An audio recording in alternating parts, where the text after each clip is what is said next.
लोग first chapter science 2 का heredity and evolution, अनुवांशिकता। हम लोग एक पेरेंट से जो उसके बच्चे में जो गुण जाता है, कैरेक्टर जाता है, उसे हेरेडिटी कहते हैं। तो ये है transfer of biological character from one generation to another via gene, this is called heredity. इसमें बहुत सारे साइंटिस्ट ने काम किया है, तो वो साइंटिस्ट का एक ही जगह देख लो कि क्या उन्होंने काम किया है। ये ऐसा थोड़ा लर्न कर लेने का। कौन कौन साइंटिस्ट है, कौन कौन साइंटिस्ट क्या किया है। तो ग्रेगर जोहान या जोहान ग्रेगर जोहान मेंडल पहला है, तो वो हेरेडिटी पर उनका काम है। म्यूटेशनल थ्योरी मतलब अचानक जो परिवर्तन आता है, तो Hugo de Vries discoveries of modern genetics दे देगा, और ये 4 साइंटिस्ट का दे दिया है, 5 साइंटिस्ट का। वॉल्टर एंड सटन 1902 में ये काम किए। पेयर्ड क्रोमोजोम के बारे में बताया कि एक क्रोमोजोम पेयर्ड में रहता है। फिर उसके बाद ओस्वाल्ड एवरी, मैकलिन, मैकार्थी और कॉलिन मैक्लॉइड ये जेनेटिक मटेरियल के बारे में बताए। जेकब या फ्रैंकाइस जेकब एंड जैक मोनार्ड, इनका थ्योरी क्या था? RDNA technology. यूज क्या है हेरेडिटी का? इस साइंस का क्या यूज है? Diagnosis of heredity disorder. देखो बहुत सारे बच्चे में कुछ ना कुछ डिसऑर्डर आ जाता है, वो पता चलता है। Treatment of incurable hereditary disorder, जो नहीं इलाज वाला होता है हेरेडिटी, उसका ट्रीटमेंट करना। प्रिवेंशन ऑफ हेरेडिटरी डिसऑर्डर, नहीं आगे से हो आगे के जनरेशन में। हाइब्रिड वेराइटीज का प्रोडक्शन करना। Use of microbes in industrial process. इसमें ये 3 वर्ड का अच्छे से डेफिनेशन तुमको लेना है: transcription, translation and translocation. DNA जो हम लोग के शरीर में होता है किसी भी लिविंग थिंग्स में, तो प्रोटीन उसी से बनता है। तो उसी प्रोसेस में ये डीएनए का ट्रांसक्रिप्शन होता है, मैसेंजर आरएनए बनता है, फिर उसका ट्रांसलेशन होता है, भाषांतरण, और प्रोटीन का निर्माण होता है, साइटोप्लाज्म का।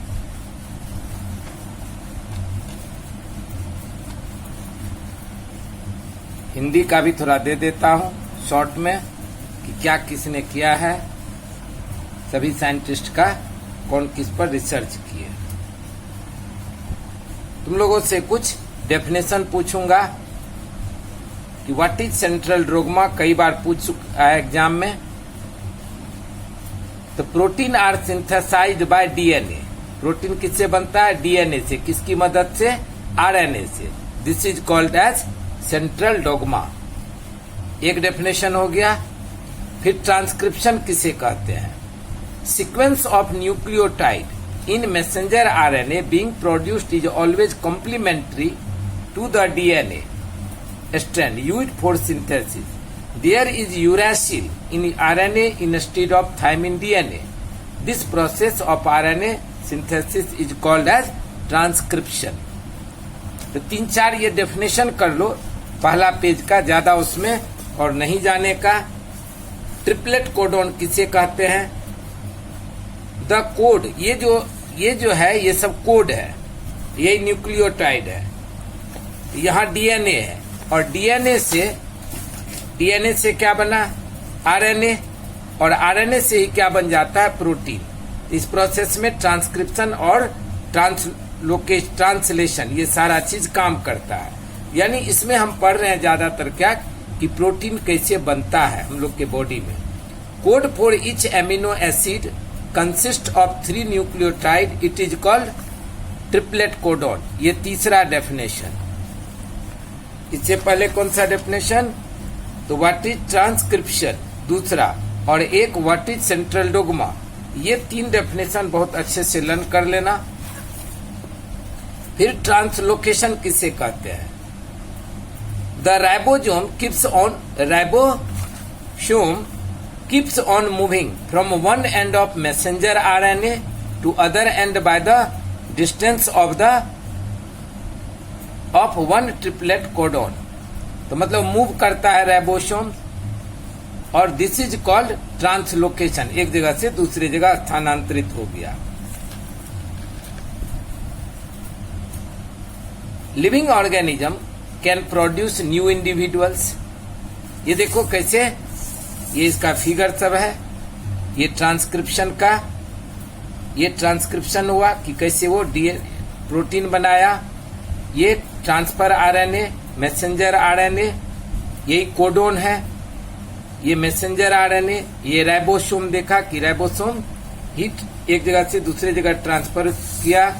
मेन सीक्वेंस, ये सीक्वेंस को रिप्लेस कर दिया। म्यूटेशन वर्ड का भी डेफिनेशन दे देता हूं कि व्हाट इज म्यूटेशन। किसी चीज में अचानक जो परिवर्तन होता है।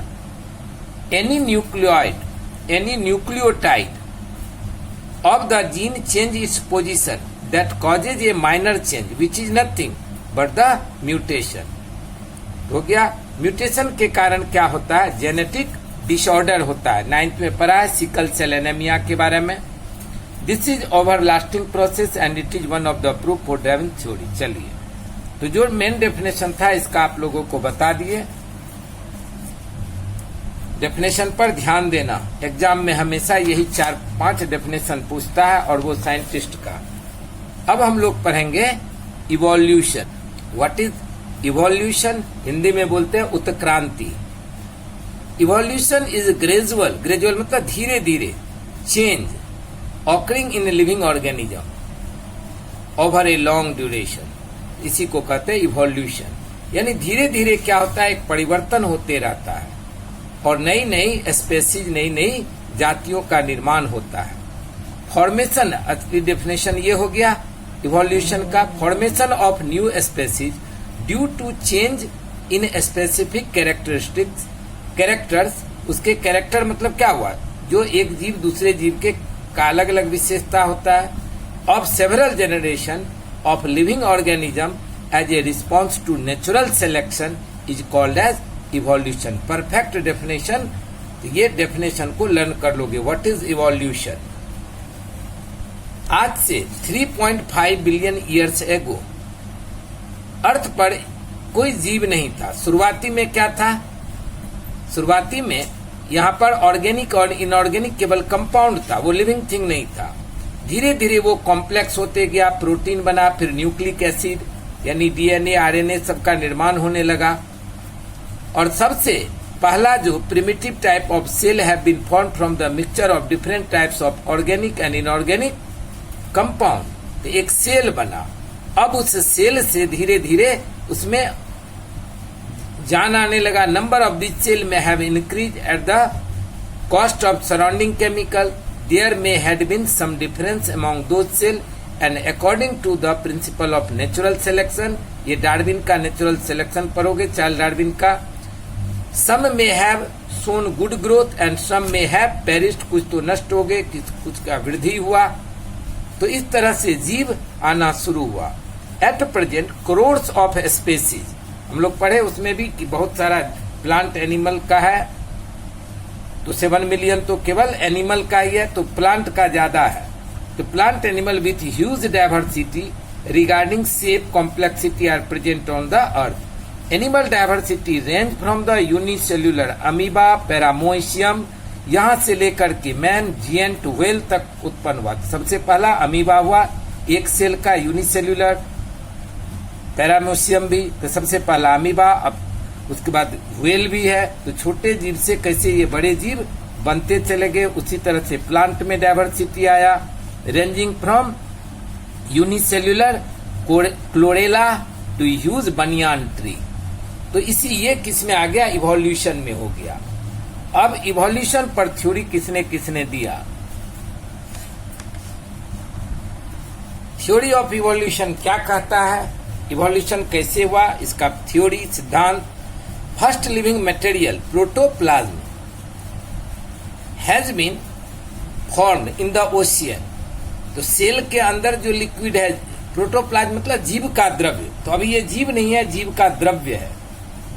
Has been formed in ocean in due course of time unicellular organism were form. तो पहले यूनिसेल्युलर बना, फिर धीरे धीरे change occurred in the unicellular organism which larger and more complex होते चला गया। Although change were slow and gradual. Duration of all this change is at most 300 crore years. आज से 300 करोड़ वर्ष पहले की बात। Change and development in living organism had been all around and multi dimensional. हर तरफ से उसमें प्रोग्रेस होता चला गया। And this led to evolution of different types of organism. Organism मतलब जीव। Hence this overall process is called as evolution. और ये एक ऑर्गेनाइजेशन संगठनात्मक होते चला गया। इवोल्यूशन का वही definition, progressive development of plant animal from the ancestor having different structural and functional organisation is called evolution. कोई एक डेफिनेशन लिखने का। अब प्रूफ क्या है, एविडेंस। ये जो इवोल्यूशन हुआ तो कैसे होते गया, पहले कौन जीव आया, कैसे पता चल रहा है कौन जीव पहले था नहीं था, कौन जीव आज ह्यूमन बीइंग है तो हम लोग क्या करते हैं, हम लोग मंकी के जैसा है। तो देखते हैं कि कैसे कैसे वो 6 एविडेंस दिया है। तो पहला मॉर्फोलॉजिकल एविडेंस। इसमें क्या देखा जाता है, तो देखो पहला एविडेंस मॉर्फोलॉजिकल एविडेंस। तो मॉर्फोलॉजिकल एविडेंस में क्या देखेंगे कि उसका शरीर का बनावट जो है वो किस तरह से है, शरीर की बनावट है यानी आकार में। Various similarity like structure of mouth. अभी देखो ये 3 अलग अलग जानवर है लेकिन मुंह का जो आकार है वो एक जैसा है, आंख का पोजीशन उसी तरह से है। यानी इस सब का जो एंसेस्टर है, वंशज है, वो एक ही है, एक ही जगह से ये सभी उत्पन्न हुआ होगा, एक ही तरह के जीव से। लेकिन क्या हुआ, उसमें चेंज ग्रेजुअली चेंज किया इन्वायरमेंट के हिसाब से। Position of eyes, structure of nostril नाक एंड ईयर पिनई, उसका कान का देखो, एंड थिकली डिस्ट्रीब्यूटेड हेयर बाल on body are seen in animal where is similarities in character like leaf shape. अब प्लांट में भी दिखा रहा है कि पत्ते का देखो आकार, ये दोनों झाड़ का पत्ते का आकार एक ही जैसा है। Leaf petiole etcetera occur in case. This indicate that there are some similarity is in those group. तो ये ग्रुप सब एक ही जैसा है, तो वैसे ये प्लांट का ग्रुप एक ही जैसा है। Hence it prove that their origin, इसका जो मूल उत्पत्ति है वो एक ही से हुआ है। And must have common ancestor. ये गया मॉर्फोलॉजिकल, मतलब आकार और बनावट के हिसाब से ये देखा गया कि कैसे इसमें इवोल्यूशन परिवर्तन आया।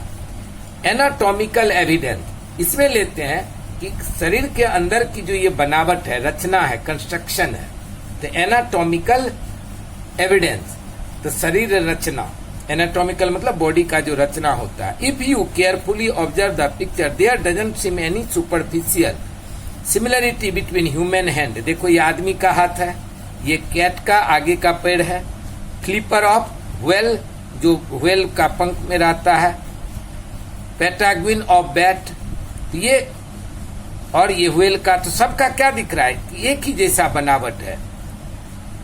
Use of each those structure, लेकिन सबका यूज क्या है, सब अलग अलग ढंग से उसका यूज कर रहा है, लेकिन अंदर की जो बनावट है वो एक ही जैसा है।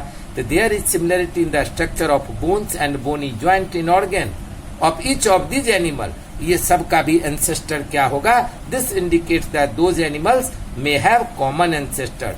ये एनाटॉमिकल गया, उसके आंतरिक बनावट, ये बाहरी बनावट हुआ। मॉर्फोलॉजिकल में बाहरी बनावट देख के लग रहा है, ये अंदरूनी बनावट देख करके लग रहा है, तो 2 हो गया।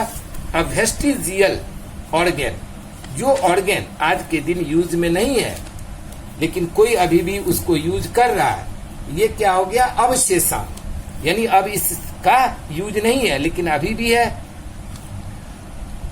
The degenerated or underdeveloped useless organ of organism are called as vestigial organ। यानी जिसका अब यूज नहीं हो रहा है, वो अंडर डेवलप्ड है, अब वो ज्यादातर जनरेट नहीं हो रहा है, तो ऐसे को क्या कहेंगे, वेस्टिजियल। तो वेस्टिजियल जैसे हम लोग में अपेंडिक्स, इंटेस्टाइन के लास्ट में रहता है। Which is useless to human, ये यूजफुल था कभी, इज यूजफुल अभी भी है किसी के लिए, is useful fully functional organ in ruminant. हम लोग पहले कच्चा चीज खाते थे, जब हम लोग बहुत आज से लाखों वर्ष पहले मनुष्य था तो वो कच्चा चीज खाता था, तभी इससे जो केमिकल निकलता था वो यूजफुल था डाइजेशन के लिए। लेकिन आज के दिन अपेंडिक्स का कोई यूज नहीं है, लेकिन यही गाय भैंस में तो आज भी है। सिमिलरली मसल्स ऑफ ईयर पीना, हम लोग का कान का जो पीना इसका कोई यूज नहीं है लेकिन अभी भी है। Which are useless of human are use, लेकिन मंकी के लिए वो यूजफुल है फॉर मूवमेंट ऑफ ईयर पीना। हम लोग कान को घुमा पाते हैं इधर उधर नहीं, लेकिन जानवर देखो अपने कान को इधर उधर घुमा लेता है, तो वो उसका यूजफुल है, हम लोग का नहीं है।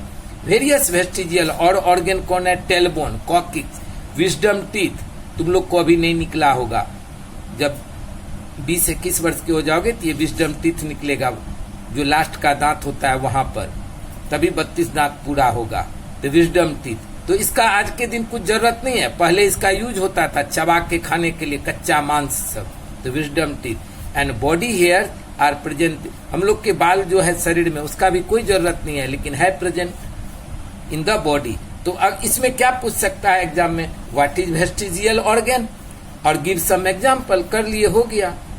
ओके, तो ये प्रमाण है कि हम लोग का ओरिजिन से मैं तो धीरे धीरे कैसे उत्पत्ति होते गया अलग अलग। उसके बाद आया पैलियोंटोलॉजिकल एविडेंस।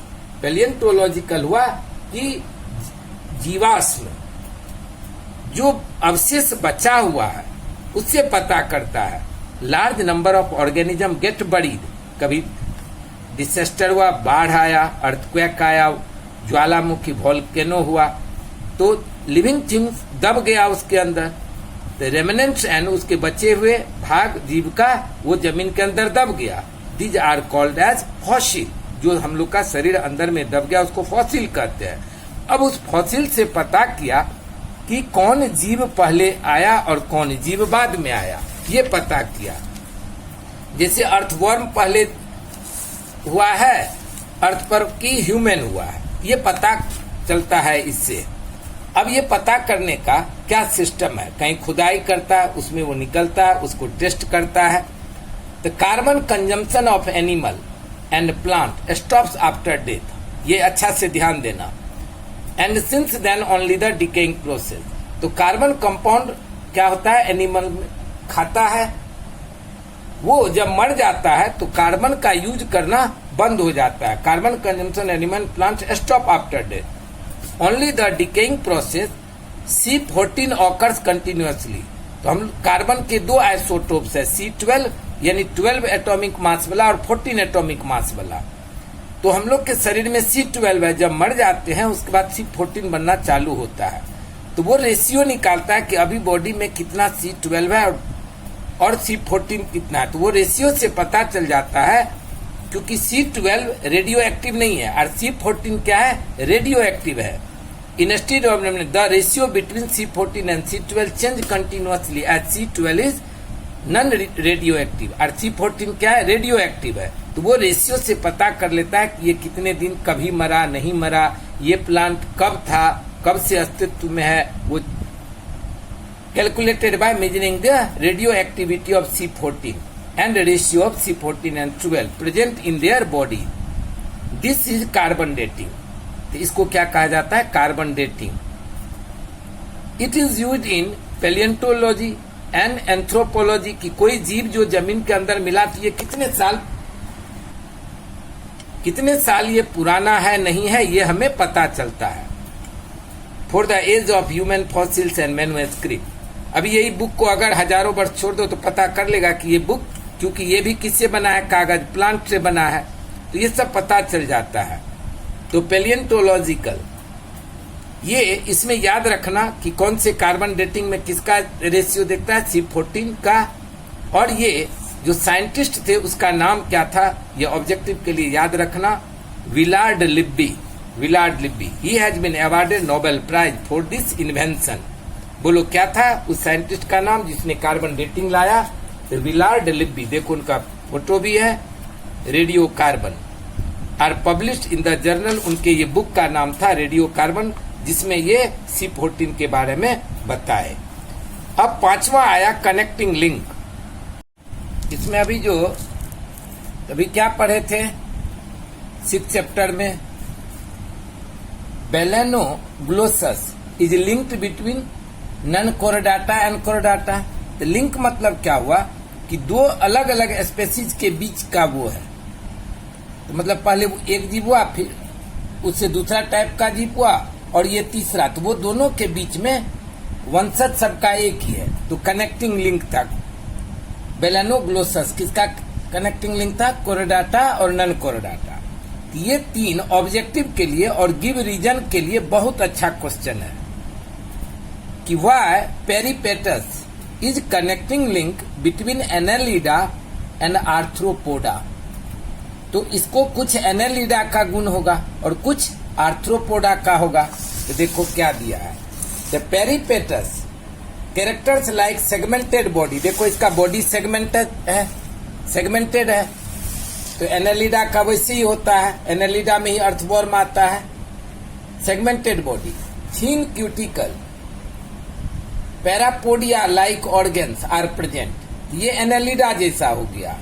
और इसको ट्रैकियल रिस्पायरेशन है, ओपन सर्कुलेटरी सिस्टम है लाइक आर्थ्रोपोडा, जिसमें कॉकरोच पढ़ा था। तो ये दोनों के बीच का क्या हो गया? लिंक। तो कौन दो के बीच में? अगर ऑब्जेक्टिव 1 मार्क में पूछेगा तो ये पूछेगा, या ट्रू फॉल्स तुमको समझना होगा कि Peripatus is connecting link between Annelida and Arthropoda. और अगर why it is called connecting link, तब इतना बात लिखना पड़ेगा। उसी तरह से डक बिल प्लेटिपस, ये किसके बीच लिंक है? रेप्टाइल्स और ममेलिया के बीच का। तो रेप्टाइल क्यों है और ये ममेलिया क्यों है? रेप्टाइल क्या देता है? अंडा देता है। तो डकबिल भी क्या देता है? अंडा देता है। लेकिन जब उससे बच्चा निकलता है तो वो दूध पीता है। इसको मैमल्स है, मेमरी ग्लैंड है। तो क्या दिया? Duckbill platypus lays eggs like reptile but show relationship with mammal due to presence of mammary gland and hair। तो उसको स्तन अंग भी है और बाल भी है। तो ये मैमल के जैसा हो गया। और ये अंडा देता है, तो रेप्टाइल में भी हो गया। कौन? डकबिल। तो 1 मार्क्स में क्या पूछेगा? Duckbill is link between Mammalia and reptile. तीसरा आता है लंग फिश। तो लंग फिश किसके बीच में है? रेप्टाइल और किसका? रेप्टाइल और एनालिडा, एम्फीबियन के बीच में, सॉरी। तो ये मैमेलिया मैमल्स के बीच में और एम्फीबियन के बीच में कौन आ गया? Lung fish. क्यों? तो रिस्पायरेशन विथ लंग्स। जबकि ये मछली है लेकिन लंग से सांस लेता है। और ये मैमल्स है, इसके लिए this example indicate that mammals are evolve from reptiles and amphibian from. तो ये दोनों का गिव रीजन हमेशा पूछता है, इस दोनों का। और नहीं तो ऑब्जेक्टिव में ये दे देगा कि ये किसके बीच लिंक है, समझना पड़ेगा। तो अब एक लास्ट बच गया और ये पार्ट यहीं समाप्त हो जाएगा। अभी तक में 5 एविडेंस पढ़े, प्रमाण पढ़े। अब एम्ब्रियोलॉजिकल। देखो, जब ये पेट में रहता है, ये फिश का है, ये सैलमेंडर का है, ये टॉर्टवाइज का है, ये चिकन का है, ये पिग का है, ये कौ का है। तो सबका देखने से जब एम्ब्रियोलॉजिकल फॉर्म में है तो सब कैसा दिख रहा है? जब ये भ्रूण के रूप में है, माँ के पेट में है सब, तो एक ही जैसा दिख रहा है। तो क्या लग रहा है? ये सभी का वंशज एक ही है। उसी से इसमें इवोल्यूशन होते चला आया। Comparative study of embryotic development stage of various vertebrates given in the picture show that all embryos show extreme similarity during initial stage and this similarity decreases. Similarities in initial stage indicate the common. Okay? Embryological. अब हम लोग Charles Darwin का theory second part में पढ़ेंगे। उसके बाद किसका पढ़ोगे? लेमार्क का। ये लेमार्क का थ्योरी सेकेंड पार्ट में ये पढ़ोगे, कैसे इवोल्यूशन होते गया आदमी में। बहुत अच्छे से ये सेकेंड पार्ट में, और क्वेश्चन आंसर भी साथ में कर देंगे। लेकिन अभी ये बोलो कि क्या सब पढ़े। एविडेंस में 6 बात पढ़े। एक रिवीजन लर्न रखने का, मॉर्फोलॉजिकल एविडेंस। क्यों एक्टिविटी में कभी कभी क्या होगा, खाली एविडेंस पूछ दिया, तो मॉर्फोलॉजिकल जिसमें शरीर की बाहरी बनावट, एनाटॉमिकल क्या पढ़ेंगे, एनाटॉमिकल एविडेंस। तीसरा में वेस्टिजियल, जो अब ऑर्गेन काम का नहीं है लेकिन किसी और को काम हो रहा है तो उससे हमारा समानता है। पैलियोंटोलॉजिकल एविडेंस फोर्थ हो गया। फिफ्थ में कौन सा आ गया, कनेक्टिंग लिंक। और सिक्स्थ में एम्ब्रियोलॉजिकल एविडेंस। That's all.